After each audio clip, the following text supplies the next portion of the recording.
Forgotten username recovery failed on Stockopedia Fix. If you've forgotten your Stockopedia username, most people try guessing and get frustrated, but here's the efficient way to recover it. Step 1.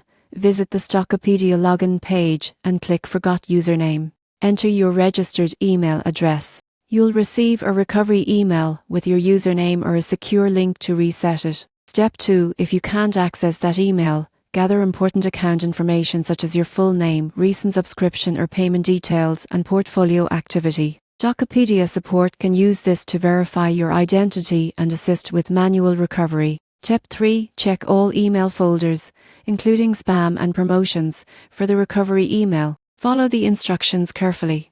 Multiple requests at once can slow down the process, so be patient. Step 4. If the automated system fails, contact Stockopedia support directly. Provide all verification details and explain that recovery failed. Their team will securely guide you through regaining access. Once your username is recovered, enhance account security. Enable two-factor authentication and use a password manager to store your credentials safely.